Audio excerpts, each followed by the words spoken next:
Welcome to GMFB. What's up, everybody? My name's Kay Adams, Kyle Brandt, Nate Burleson, Peter Schrager. Happy Monday to you guys. We will talk all things Chicago Bulls. Oh, Nate's giving a good cheers to everybody. Top of the morning to you. Let's hit it talking about the Packers here in the lead block. Lead block. Lead block. Lead block. Yes, we start with Aaron Rodgers. He addressed the media on Friday. Then his head coach, Matt LaFleur, did. And, of course, there were a lot of questions about the decision by the Packers to draft Aaron Rodgers' successor in Jordan Love with the 26th overall pick. LaFleur was asked if he thought that Rodgers would use the draft pick as motivation going forward. I totally understand where he's coming from. But I think he's very motivated, and he doesn't need external motivation. He's one of the most competitive people I've ever been around. And you can see that competitiveness every time we step out on that field. So I don't think it's going to drive him any more than if we could have drafted somebody else. I just think that's who he is. That's how he's wired. That's why he's achieved the things that he's done throughout his career. And as far as like the meetings and whatnot that we've had going on, they've been outstanding, and he's been such a pro. And just to me, every time we get together, he just continues to prove why he's the leader of our team. We've unpacked this concept a lot here on the show, guys. This idea that uber competitors like a Rodgers, a Tom Brady, a Michael Jordan have to find this motivation, or sometimes they even go as far as making it up. Triggs, do you think that the Packers drafting Jordan Love is sort of the ultimate motivation for Rodgers? Does he have to prove to the own organization, in his head, his organization, that he's the best? I'm with LaFleur on this. I don't think a guy like Aaron Rodgers, who is wired like he's wired, needs something or uses that to get him going. I think that Rodgers, his motivation is Tom Brady. His motivation is Joe Montana. His motivation is Terry Bradshaw. He's looking at 4 rings and being one of the all-time greats. I don't think Jordan Love motivates him. However, right before they asked him the last question on the conference call on Friday, someone asked him if he's been watching The Last Dance, and Rodgers says, I have been watching it very closely, and I've gotten to know Michael quite well because we've done a bunch of golf tournaments together, and I look at Michael Jordan as one of the icons, which raises up an entirely different conversation about motivation and self-motivation. I think that's what Rodgers has. And it comes up a lot, that Rodgers could be a prickly teammate, or that Rodgers is so demanding, or that Rodgers is maybe too candid to some of these guys.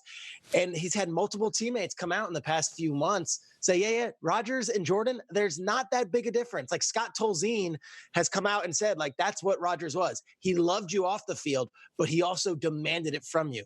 James Jones said the same thing. Number 12, he calls him, just 12. He says 12 would treat you like this. And then you realize that he's putting the work in himself. So you can't be critical because he's not being hypocritical. This guy wants it so badly. Mm-hmm. I don't think the addition of dropping a quarterback necessarily into his quarterback room is going to necessarily motivate him. Yet, if that's what Rodgers needs this season to get even better than he was last season, well, you better believe he's going to use it. Like, I don't think that's what drives him, but if that could be even a small measure that can give him a little bit more edge, Aaron Rodgers is a master motivator of himself. I would not be shocked if he's finding a way to use that as something that gets him going, starting the season out strong. Jordan Love, the LaBradford Smith, but imagine if LaBradford Smith was drafted by the Bulls to play the 2-guard for them. That's what's going on here.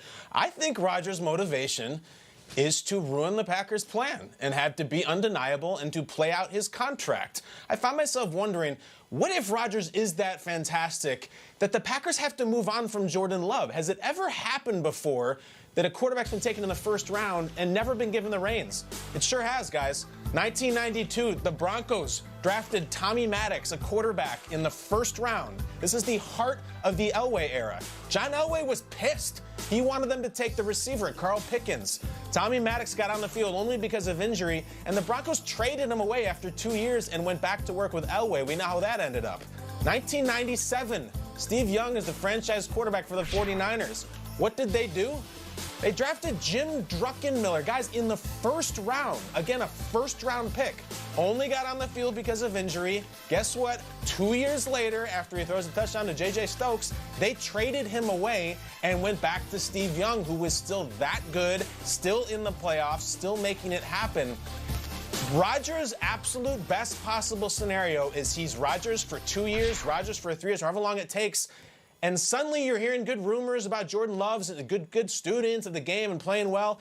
And maybe some teams start sniffing. And Rodgers has to be that good that the Packers say, you know what, we blew it. Aaron, you're so healthy, so good, you're still our leader. We shouldn't have drafted Jordan Love. We got a couple offers for him. We're going to trade him. It's still you. Maybe even on another contract. That is his goal, to power right through their plan to get them what they're wrong. And it's happened before. Elway, Young, Rodgers could be the next. Well said, KB. Let me tap into what Peter was saying. Let me go back to my playing days. So 3 guys remind me of Jordan. I'm talking about qualities of Jordan.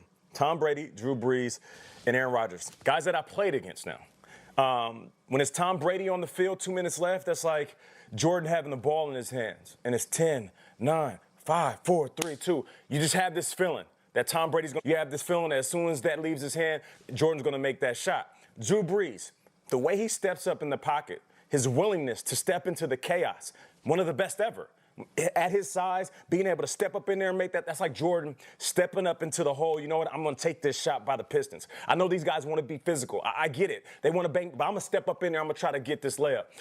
Aaron Rodgers, over the duration of the game, when he has the ball in his hand, I feel like it's just like watching Jordan.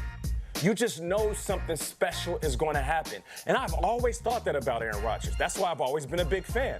No matter how much I wanted to beat him, no matter how much we had a lead, no matter how much the lead was, I would look at him with the ball in his hands and think to myself, he has that Jordan quality that, you know, one, he's going to take his team down and win. He's going to do whatever it takes to try to get the dub, but he's just that special of a talent.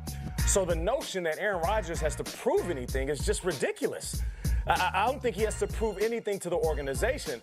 But, Peter, what you said is perfect. He is a master motivator of himself. And if you learned anything watching the 10 episodes of The Last Dance, you know that Jordan will find the most insignificant thing, even if it's made up, to get himself into a certain mode. And if drafting Jordan Love turns Aaron Rodgers into Jordan Michael, that is, then yeah, that's going to be something he does this upcoming season. He doesn't need to prove anything to that organization, that city, or to football. Like Kyle says all the time, he's one of the most dangerous quarterbacks of all times.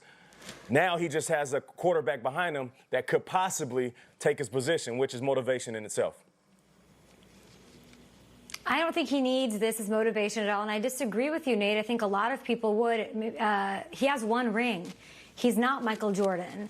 He's not the GOAT, and that's all the motivation that Aaron Rodgers needs. He gets judged. I don't judge him for it, but he gets judged for having 1 ring hard by everyone. If he wants to be in that Brady-Montana conversation, which we know he wants, his legacy is important to him. He wants to be undeniable.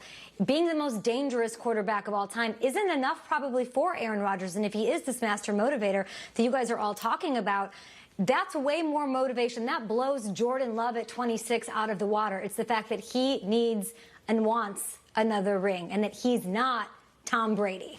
That's what I think. What do you guys out there think? At GMFB with your thoughts. You guys can always hashtag us. And Aaron was asked about the Packers drafting Jordan Love and how it would impact potentially his decision to switch up his career and where he really stands with the Packers for his future. Look. That obviously is something that's very important to me, but I think is definitely telling at this point that is truly something that's out of my control. What I can't control is how I play, and making that decision at some point a very hard one. If I were to retire on the organization's timetable, then it's an easy decision. But if there comes a time where I still feel like I can play at a high level and my body feels great, then there's, other guys have gone on and played elsewhere. How did you take this, Kyle? We know he's a super intelligent quarterback. He's seen how it's ended for other QBs and knows he's maybe not different. What do you think about him hinting at playing somewhere other than Green Bay? It's game on, I guess, as far as he's concerned. I can't envision the press conference 2 years from now when Rodgers has been healthy, productive, the same Rodgers we've always seen. Let's say that happens. I don't know what the Packers say. What do you come out and say in that press conference? We've decided to move on from Aaron for the best interest of our